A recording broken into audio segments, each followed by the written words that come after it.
So I'll call the committee of the whole meeting to order for May the 27th. Approval of agenda. Move. Moved. Second. Thank you. All those in favor? Carried. Adoption of the minutes. That the minutes of the committee of the whole meeting held April 2nd, 2019 be adopted as presented. Moved. Second. All those in favor? Moved. Opposed? That the minutes of the committee of the whole meeting held May 13th, 2019 be adopted as presented. Moved. Carried. All those in favor? Opposed? Carried. Other pertinent business. Over to Mr. Forilotsky, please. Thank you, Mr. Mayor, councilors. I was asked to write a report and offer my opinion on the efficacy of the current economic development and tourism model, and also suggest any changes to improve its effectiveness, and ideally encourage more public support. I did produce the 7-page report for you. You've had it over the weekend. I'll just highlight some of the bigger sections for those in the audience, and remind them again that Advantage Hope resulted from a community effort looking at how to address economic development and tourism. It started in 2009 with the Hope Business Development, with the Economic Development Strategy Steering Committee. Some of you were actually on that committee back in 2009. They then engaged a consultant who undertook many public consultations. There were 2 reports written, one for economic development, one for tourism. That was Lionsgate. And then the decision was taken by council to create the Hope Business Development Society officially on September 9th, 2010. I won't go into some of the technical stuff as far as forum and stuff, but it is a fee-for-service model whereby Advantage Hope works to achieve long-term economic development and tourism goals, and they negotiate this via an annual budget requisition. Of late, and at my suggestion, and happily council approved last time, was to get the baseline funding in 3-year blocks to allow some consistency and certainty moving forward, especially with regards to longer-term goals.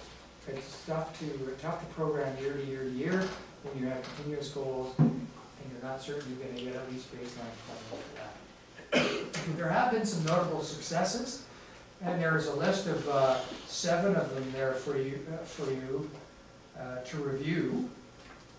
I'd like to highlight points 6 and 7 as far as leveraging funds for economic development.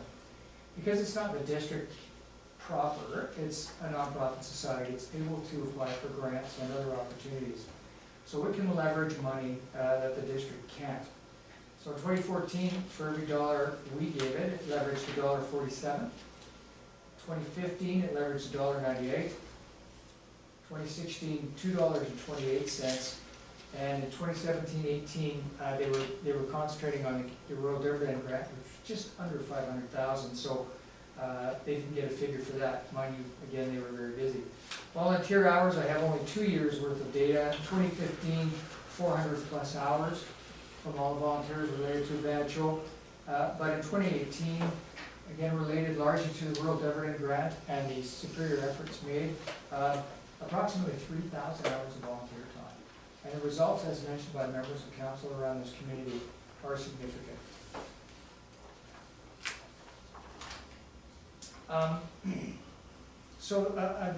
I provided an analysis with some of the points for the model, which is using a nonprofit with a board governance model as opposed to an EDO, a simple employee of the district. Either a new distinct hire or having someone already existing within the district complete the duties off the side of their desk without increasing the number of staff and therefore potentially taxes. And I'm sure you've all read those. And then I did provide the benefits of the current model. And there are many places that use this model throughout Canada and even within BC. I provided those communities as well. And they're listed here, and I'll just see if I can find some of those. Page 3. Sorry? Page 3. Page 3? Okay, very good. All right, so you've got Chilliwack, Salmonar, Mosoyuz, Kamloops, Smithers, Comox, and I kept that to close, Chilliwack's close, but also communities of our like size, our like demographic, and our like challenges. We can't necessarily pay for a big ED staff, economic development staff, but we have experts within our community who are willing to donate their time and efforts and see the good of it, and as have other communities, we've set that up. Now, I've made some recommendations for improvements because I do feel that this model is the best model for the community at this time, and the reason is in there. And I'd like to thank Councillor Stewart in particular because definitely her thoughts have informed the recommendations, and thank you very much for your thoughtful consideration of the Advantage Hope and ways to improve it. And I started with optimizing council board expectations. And you can see that there are two large recommendations there. And the first one is to meet in joint session to review and discuss the proposed next yearly work plan, goals and performance measures, no later than 3 months prior to the start. So this should involve confirming communications plans, aligning long and short-term goals, and basically building relationships as well. It's important not only for the council representatives on the board, but for council writ large, to be comfortable with what this organization is doing on the community's behalf, and be comfortable with the people that are there. I think it'll make everyone's job a lot easier. It'll support confidence, and it'll support change that's required, honest comments that are required, and ideally just help the situation. Also, regarding the level of funding, and being prepared to make adjustments if required. It's interesting to note that overall in the last 10 years, they haven't had an increase in funding, which is incredible. Most things that municipal government touches have at least COLA built into them. So every year you'll get inflation or CPI or something. Not so, again, with this organization. And perhaps there needs to be a look at that again with the board coming back to council to say, here's what we want to do, here's the strategic economic development plan, maybe this is what the level of funding should be. You're approving in-year progress reporting to council. Two big points again, and this relates as well to the public, because representatives of Advantage Hope come before council periodically to give reports, and they also have their AGM, which unfortunately never seems to be super well intended, which is a bit of a tragedy considering the important work they do for this community and the quantity of work they do for this community. So two recommendations here. And first it relates to the council representatives on the board, and it relates to your reports to council during council reports. And I think the trend is improving, is that those reports I think should be more detailed. They could even be written and you could submit them for public information, just to let people know from meeting to meeting sort of what's on, what they should expect. And so there's some meat there. And you know, that could be said for other representatives on other boards, for maybe the chamber, maybe Golden Agers, etc., is to make council reports more meaningful to each other and to the public. And there's no doubt that that helps staff because you bring up issues and there's a nice record of that, and then we can move to address those issues. Then I talked to you about the semi-annual presentations. They should be made to council, presenting a 6-month progress report, and then a year-end summary, not just an AGM, but before the AGM, so a year-end summary. That will, I think, encourage more people to attend the AGM, but also it'll give those of you who don't attend the AGM a meaningful summary that will likely be reflected in the AGM. Because not all of you can attend for whatever circumstances that may present themselves. But it's important that you know. And again, every, I think, chance that Advantage Hope has to come before council, and ultimately thus the public, and bring forth what they have done, what they plan to do, what things are inspirational, what things look challenging, etc. They will reflect what the public is thinking largely, and they can ideally try to address what the public is thinking through you as council. They have of late had some quorum issues, and I've got 3 recommendations for that. you could, as a council, periodically reassess the number of councilors to sit on the board. And periodically, if there was a real shortage, temporary board appointees can be made from council. We can change the bylaws in this regard, order. Again, point number 2, mayors and, the mayor and the board chair in particular should increase their informal regular communications. I think this has largely been the case, certainly in my observation, Mayor Rob and Gina and the executive director, is that communication uptick has now been engaged.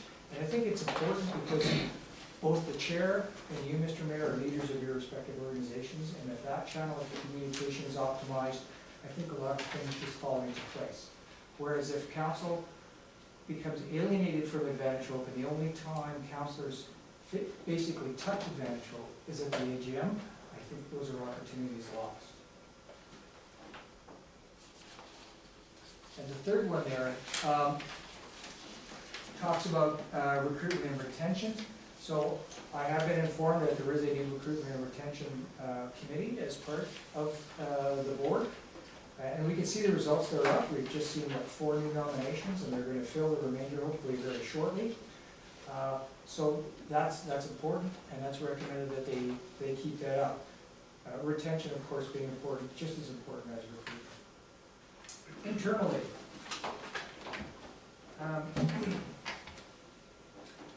I believe every organization does need to look at itself and refresh and renew.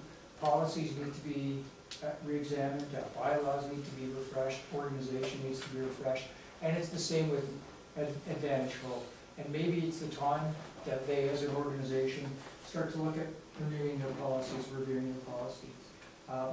Again, look at the constitutional bylaws. Do they make sense? And then make recommendation to the society members in order to change that. Just like council, the Advantage Hope Board undertakes governance and oversight, and it's important that they fulfill that obligation, but technically do it, but also be seen to be doing it. And it builds confidence certainly in regards to your opinions as council and also the public's opinion. Facility improvement. You as council know the state of the current physical location, or sorry, facilitate improvement communications. We talked about communications, we'll talk about facility later. Yeah, there have been some shortfalls in communication. Again, there's a lack of exposure overall by Advantage Hope, what it does, its members, between council and the public. Everything okay? There's some thumping going on up behind us. Sorry to interrupt you. Okay. So immediately, and as part of the discussion here, I'm recommending council hold an extraordinary committee of the whole to host the Advantage Hope Board and go over what they feel, what you feel, are changes that should be made, improvements that should be made, discussions that should be had between the entire council and the entire board of Advantage Hope. And a communication plan in particular has been mentioned. Again, this is largely a bedrock document, and I think that a new one, a new effective one, needs to be drafted by the board and endorsed by council. And it will positively involve the board and members of Advantage Hope. It'll no doubt encapsulate the representatives of council on the board, and indirectly it will involve council. So I'd like to, and I recommend that a communication plan be devised ASAP. Finally, I talked about tourism, and they talk about an RFP for Tourism Information Center operations. We all know that after the hard work of Advantage Hope and certain citizens and volunteers in this community, we were able to complete the MRDT application form and now being considered by the province. This means a lot for promoting tourism within the community.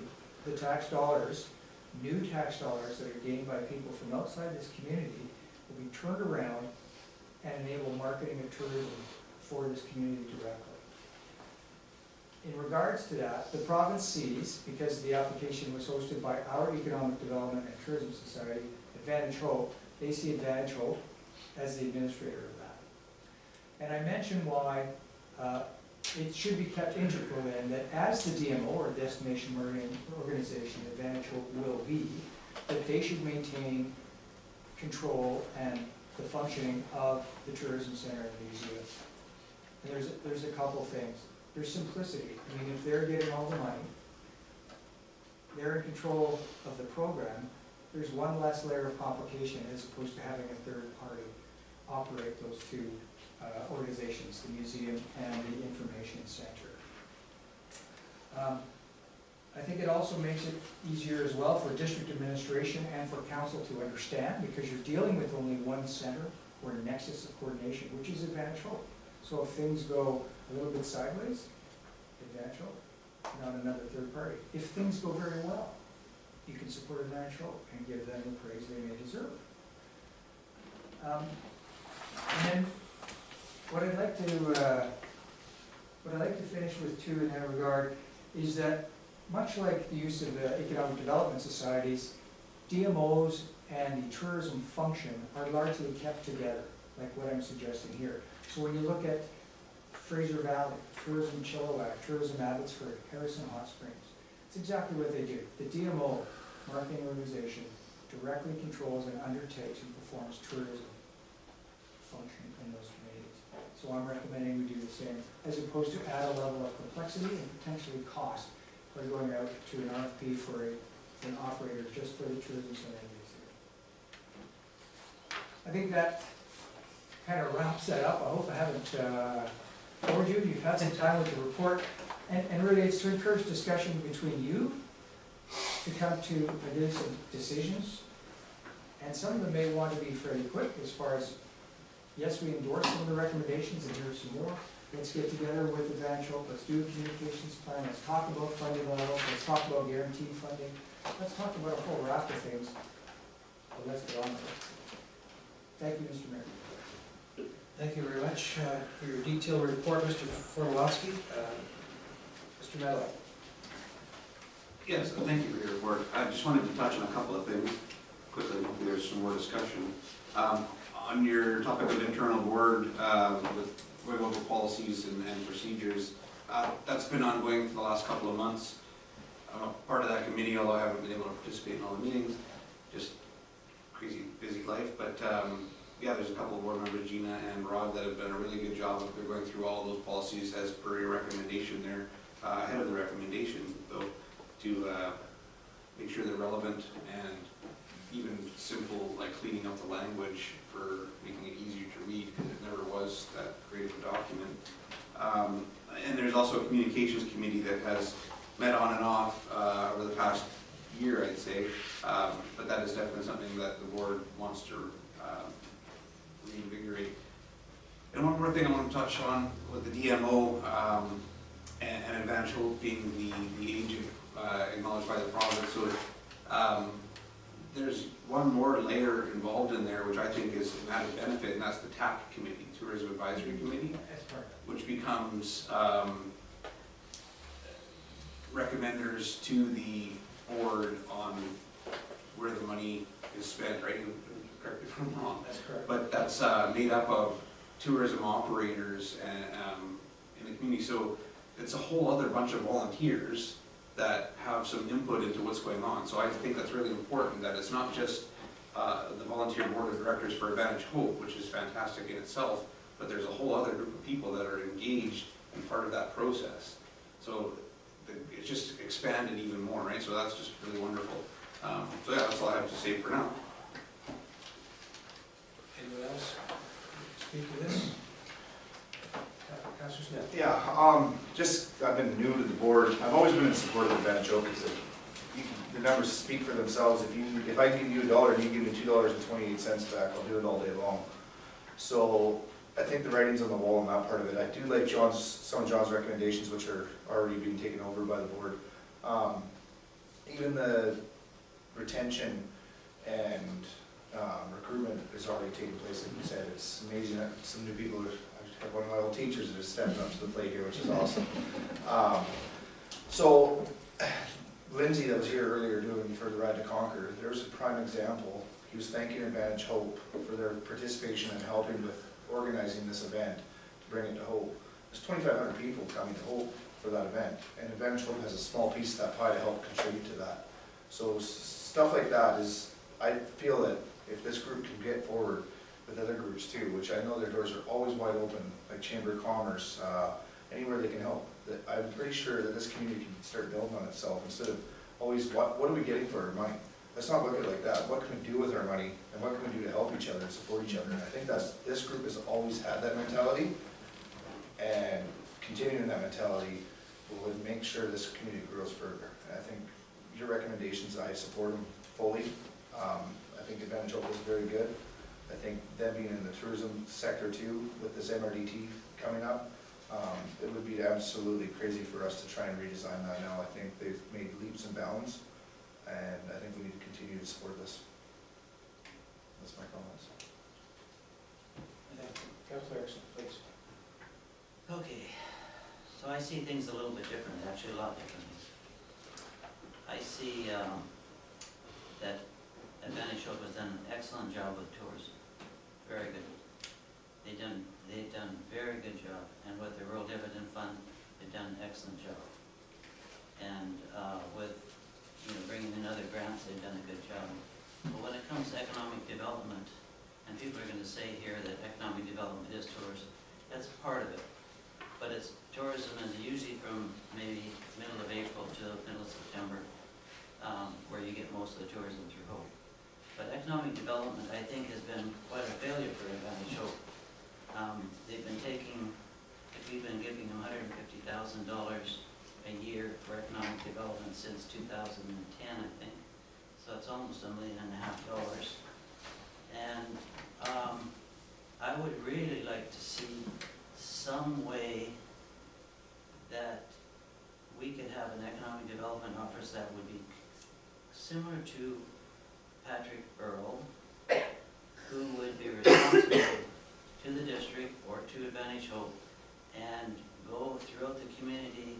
Because when I talked to Patrick Earl in last November, he said the time he's been at Advantage Hope, he had not been able to do any economic development. It was mostly tourism and trying to clean up the policies and everything that Advantage Hope has had.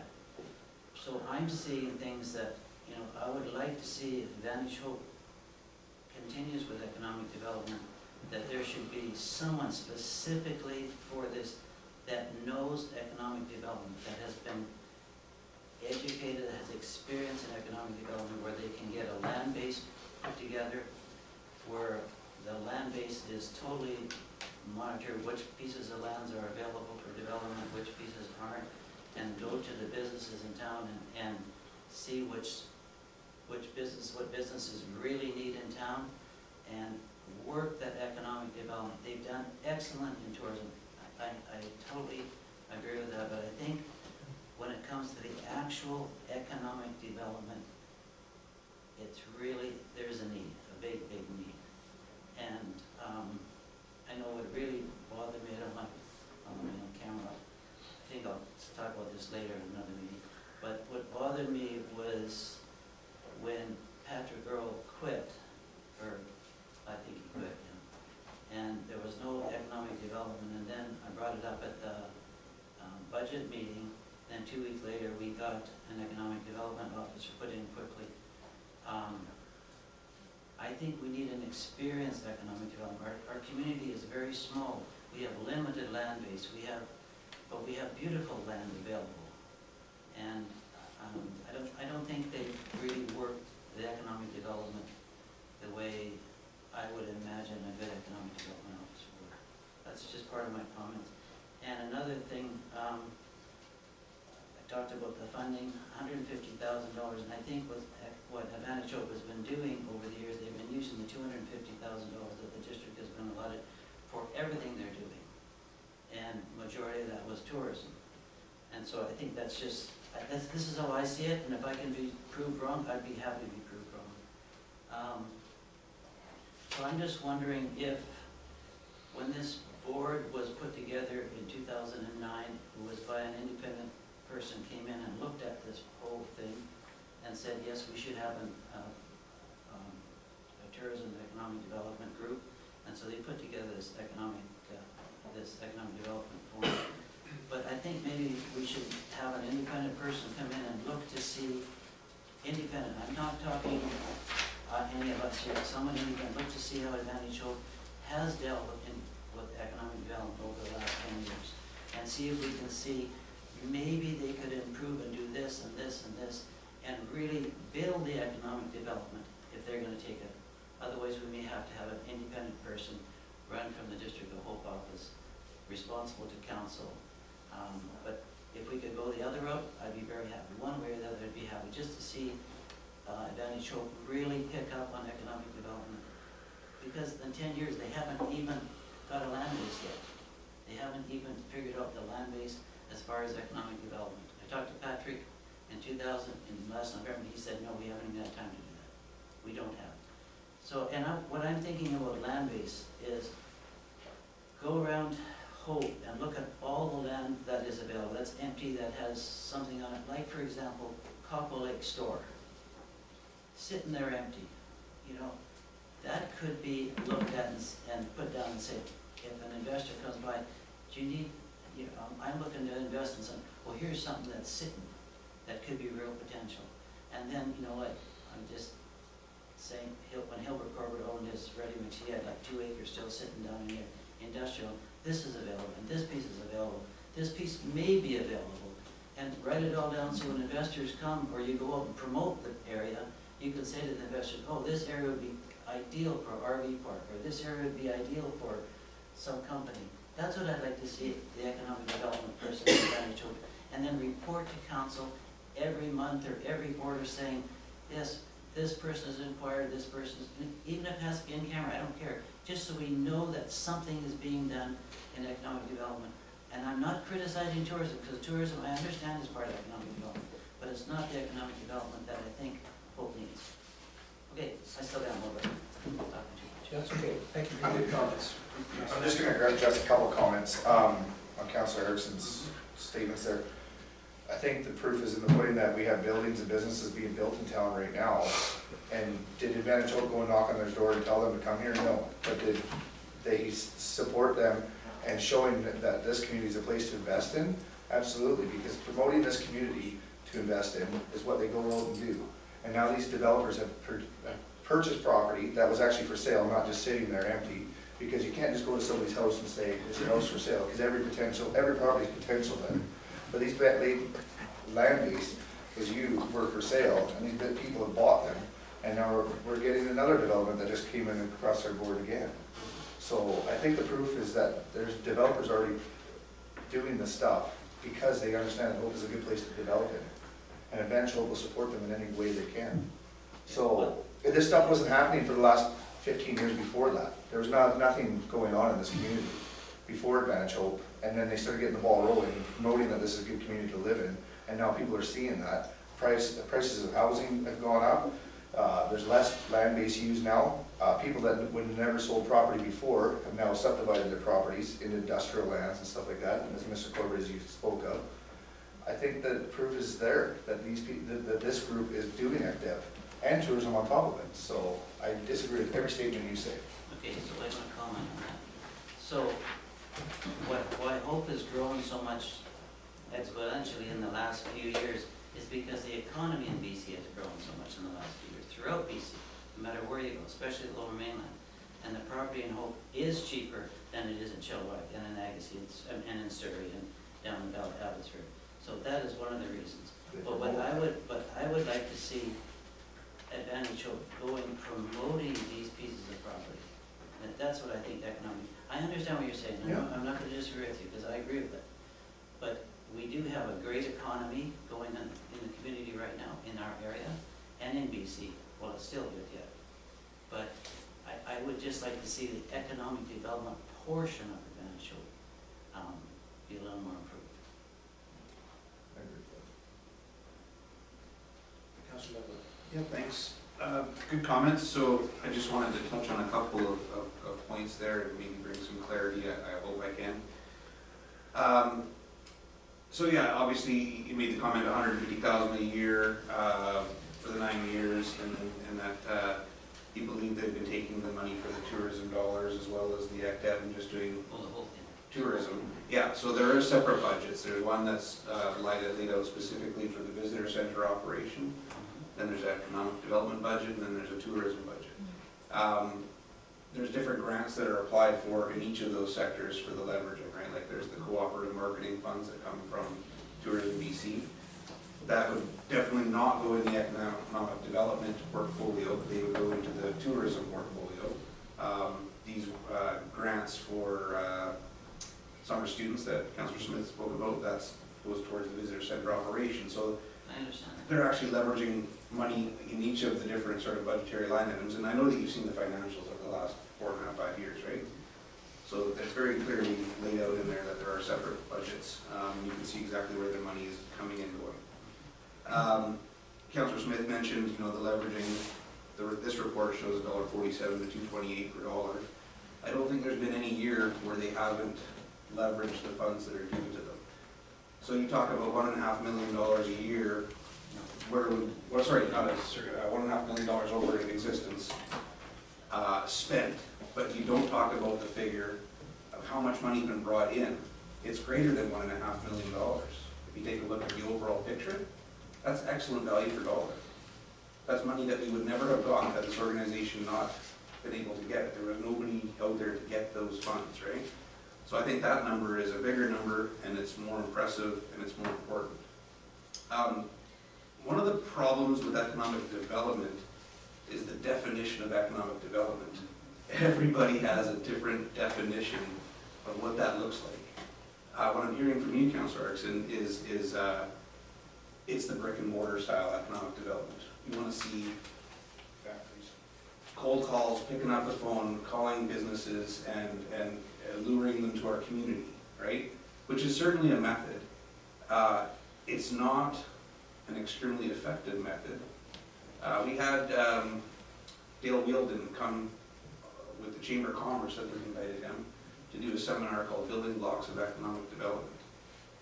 And in that seminar, he talked about the likelihood of a community to attract an organization to their location being very low, because there's so many communities going after the same organizations. There's only so many companies out there looking to build and expand. But I think we've done a pretty fantastic job. You look at the service stations, you look at the, I want to make their name wrong, but the concrete tilt-up building that's coming. You look at the sale of Hope Ready Mix, that's an investment in the company. Yeah, there's been a lot we can pinpoint there. And again, it's not because that Advantage Hope or anybody who works for them picked up the phone and called them and says, come here. It's because they thought of they thought of Hope because of the efforts that have been put into marketing the community from a lifestyle point of view, right? So that's been the approach over the last mostly 7 years, I'd say, is to improve the quality of life and provide a place where people want to be. Because we've also heard from these economic development guys like Dale Wielden that you can't attract a business. Like one of the topics was, and past chair of Advantage Hope was big on a call center, like Stream, I guess it used to be called, I can't remember what it's called now, in Burgess, out in Chilliwack, and how that'd be great. It's light industrial, it's a lot of employment, and he said that they were extremely lucky at SEPCO to lure that company to them, because at the time, Chilliwack didn't have the population base to host a call center that had incredible turnover. So those kind of things don't happen very often, right? It's more important to try and build up a community's workforce so that when an operation of any sort of size comes to the community, they have employees that can support that organization. It will never happen the other way around. There has to be workforce housing, there has to be a workforce before you can support a business of any sort of size. You made a point that there hasn't been any sort of surveys done. Well, previous executive director perhaps, or sorry, previous economic development officer, executive director Patrick Riller, he may not have been familiar with it, but it hasn't been too long ago that we did the industrial land survey, and there's a retail market gap survey as well. That were, I think it was Colliers International that actually did the publication of those, and they're available at the Advantage Hope office if you ever want to take a look at them.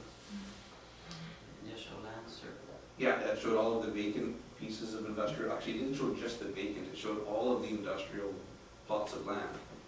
And there's been, that report has been done several times. There was another one done when we were looking to, when the property owner was looking to take some land out of the ALR.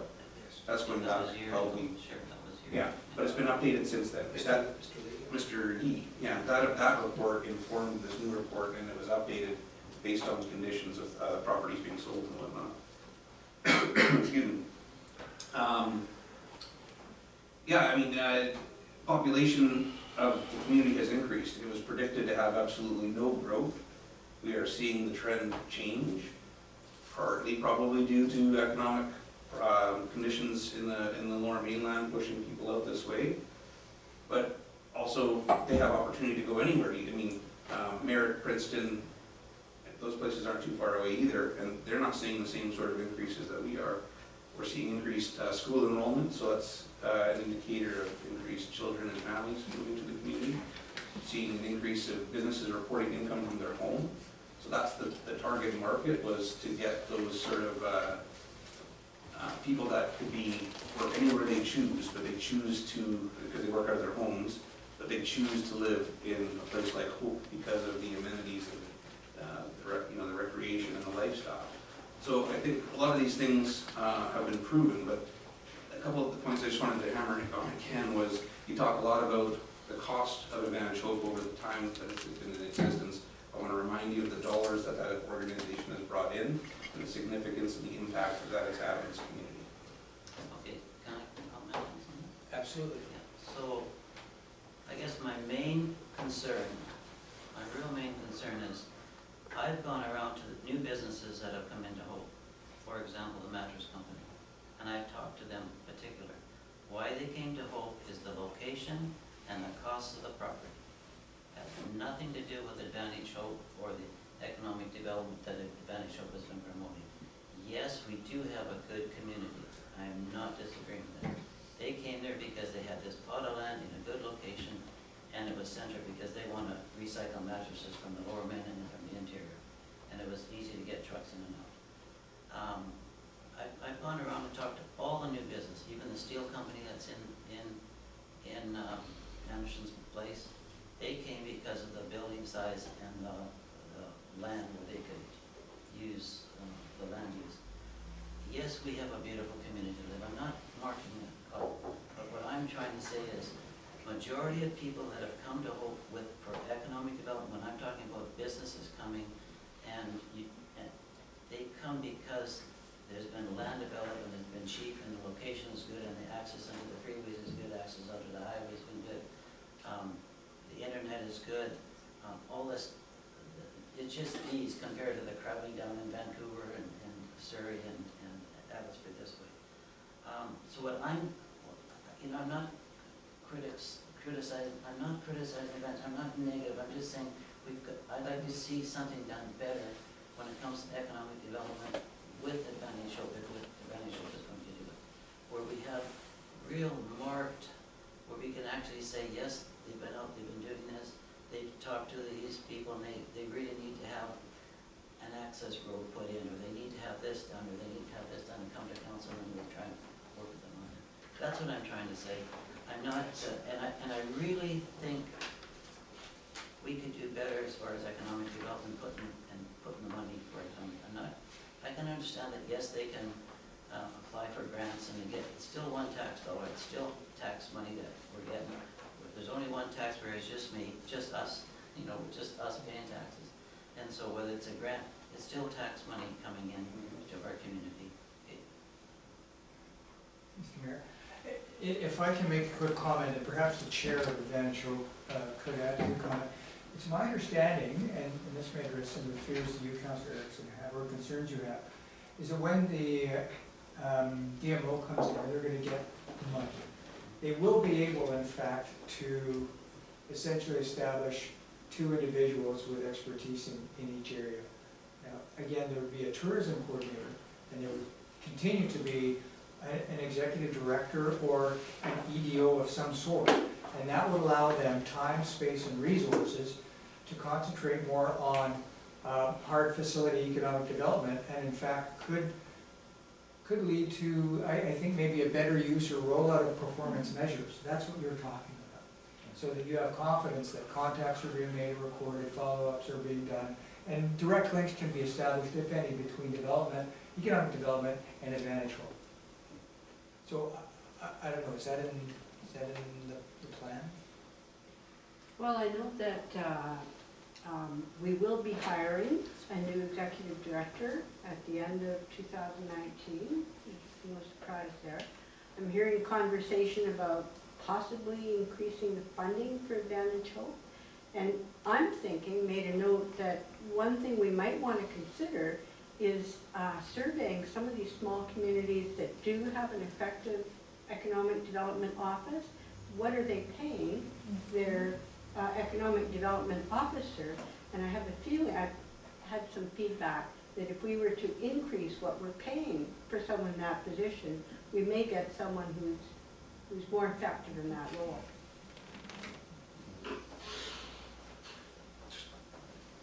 I just wanted to point out too that, can't remember exactly what the context of your point was there, Councillor Erickson, but you're talking about how we were without an EDO and all of a sudden we hired an EDO.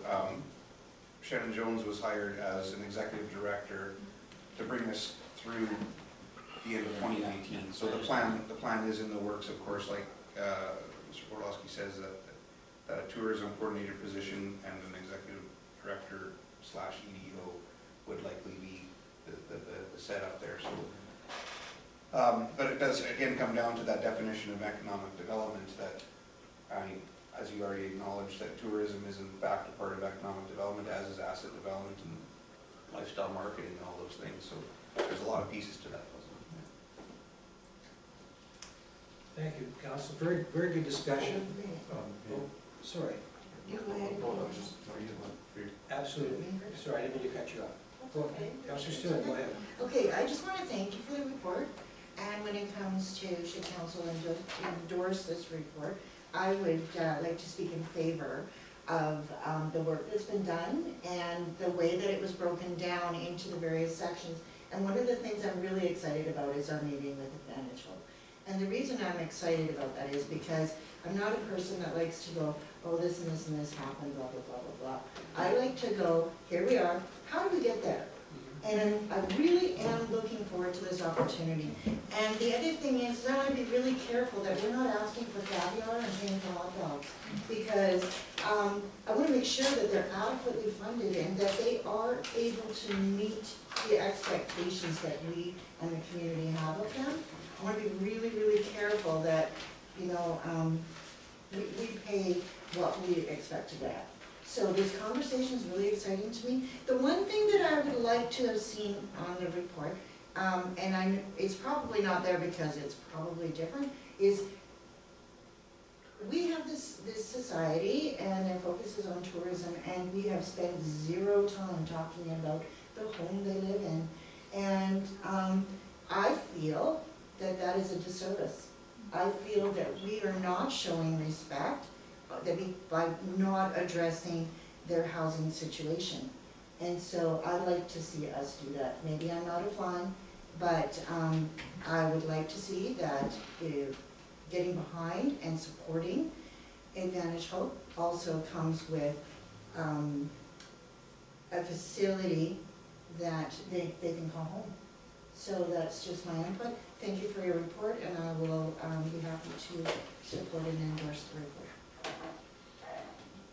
Is there anyone else that I missed at this time? All right. So, as I was starting to say, I appreciate the report as well, Mr. Fortolowski. You kept me up to date on a regular basis of what was going on. We had some good feedback from Ms. Jones, and what got us started here was Councillor Stewart on the direction with your email, and I do appreciate that. And Mr. Fortolowski mentioned that earlier. It is time to have another look and revamp and change and update our policies. This is 10 years, and we've had the same law for a while. I think there's a lot of good recommendations, and it's a little more of my responsibility to be more engaged as we've started, and councillors as well. And definitely joint meetings. This should have been done a long time ago, so that we're all on the same page and we know which direction we're headed. So I think there's a lot of good in this report to consider. So I appreciate what you did. So at this time, I am looking to bring this motion forward so we can continue on and start our next meetings with the chamber. So, oh, sorry, chamber, and the chamber too. Excuse me. The council received a report dated May 22nd from the CEO regarding the economic development and tourism model, and that council endorsed the suggested changes to improve the functioning of the model. Move to the second. I'll call the motion. All those in favor? Opposed? Thank you. Carried. Excellent discussion. At this time, I'm closing the committee of the whole, and we go back to the regular meeting.